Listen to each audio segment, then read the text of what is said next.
Because there's 6 rules basically that I always have laid out that are the rules of success. Now let me get right away to the first rule of success. The first rule of success is to have a vision. You see, if you don't have a vision of where you go, and if you don't have a goal where you go, you drift around and you never end up anywhere. It's like you can have the best ship in the world, you can have the best airplane in the world. If the pilot or the captain doesn't know where to go, it would just drift around. It would not end up anywhere, or most likely in the wrong place. I couldn't see myself becoming a farmer or a worker in a factory or anything like that, even though my parents wanted me to stay there and have a normal life.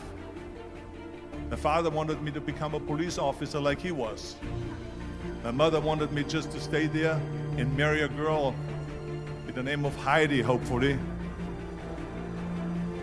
and have a bunch of kids and run around like the Van Trapp family in The Sound of Music. But that was their vision, not mine. My vision was totally different. I felt that I was born for something special, for something unique, for something big. I want to become a bodybuilding champion just like Reg Park.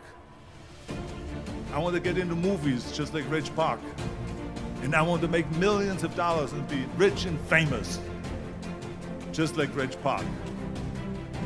So let me tell you something, visualizing your goal and going after it makes it fun. You got to have a purpose no matter what you do in life. You got to have a purpose. So that's rule number 1, have a vision. Rule number 2 is don't listen to the naysayers. Don't listen to the naysayers.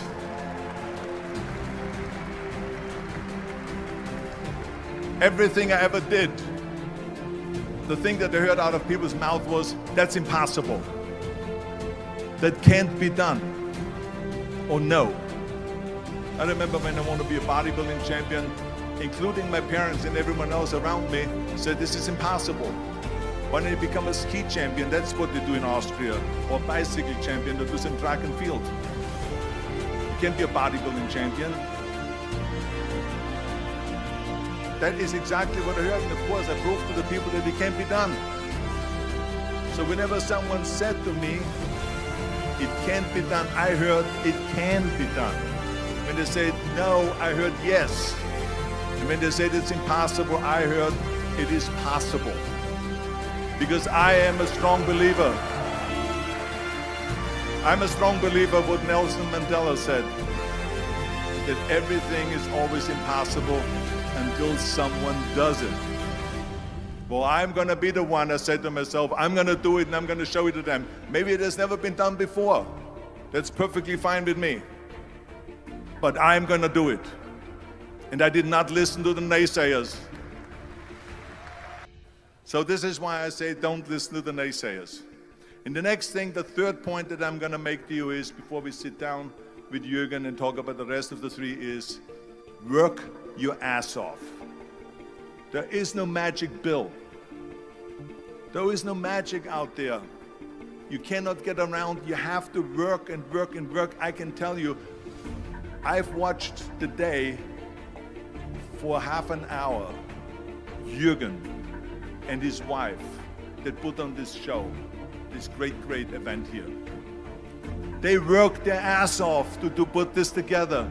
All year long they work and they work and they work. This does not come together by itself. When people say we don't have the time, we have 24 hours a day. We sleep 6 hours a day, so that gives you still 18 hours.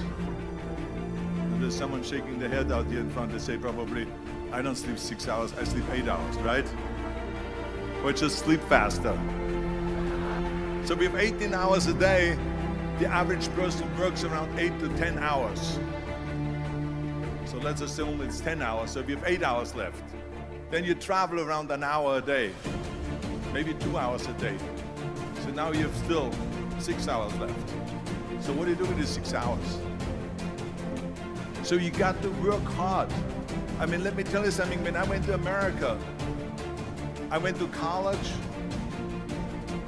I went and worked out 5 hours a day, and I was working on construction. Because in those days in bodybuilding, there was no money. I didn't have the money for food supplements or anything. So I had to go to work. So I worked in construction. I went to college. I worked out in the gym, and at night from 8 o'clock at night to 12 midnight, I went to acting class 4 times a week. So I did all that. There was not one single minute that I wasted. And this is why I'm standing here today. I became very friendly with Muhammad Ali in the 70s. Muhammad Ali worked his butt off. And I saw it firsthand. And I remember that there was a sports writer that was there in the gym when he was working out and he was doing sit-ups. And they asked him, how many sit-ups do you do? And he said, I don't start counting until it hurts. Now think about that. He doesn't start counting his sit-ups until he feels pain. That's when he starts counting. That is working hard. As a matter of fact, I believe what Ted Turner said, work like hell and advertise.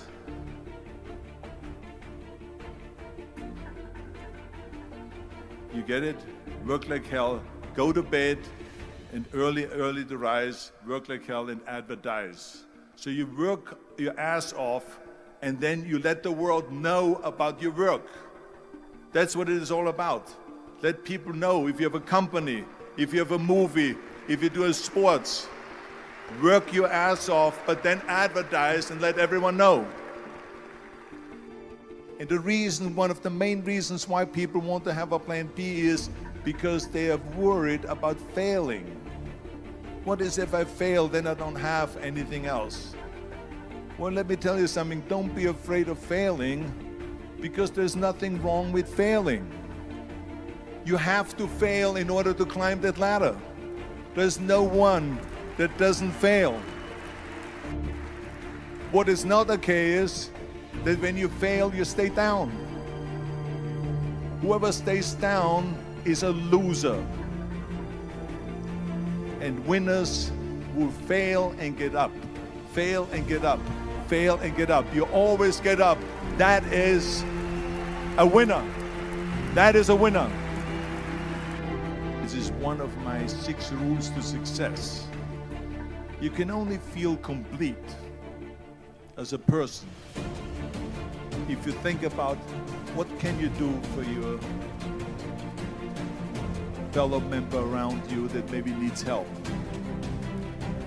I felt like that everyone has a different motivation why you get into that. I was an immigrant going to America, and I saw how America was the most generous country in the world. I mean, they opened up their arms to me, they helped me, they invited me for Thanksgiving dinner to people. They brought me, the bodybuilders in the gym brought me plates to my apartment because I had no plates, I had no silverware, I had no bedware, I had no pillows, I had no blanket, I had no TV, I had no radio, I had nothing. They brought it to my apartment. Then, of course, when 2003 happened, where there was a governor's race in California, I said to myself, now is my chance to jump in there and to really give everything. And people said to me, he says, are you crazy to run for governor? When you're governor, he says, you cannot go and make movies anymore. I said, well, duh. I mean, I know that you can't run the state and make movies. Of course not. He says, well, you would lose all these millions of dollars. I mean, you're getting 20, 25, $30 million a movie, you will lose that. I say, I don't care. I say, all the money that I made is because of America. My success is because of America. Everything that I've accomplished is because of America. I say, so for me now to give something back for 7 years and not to make money makes no difference to me. I say, I'm going to do it.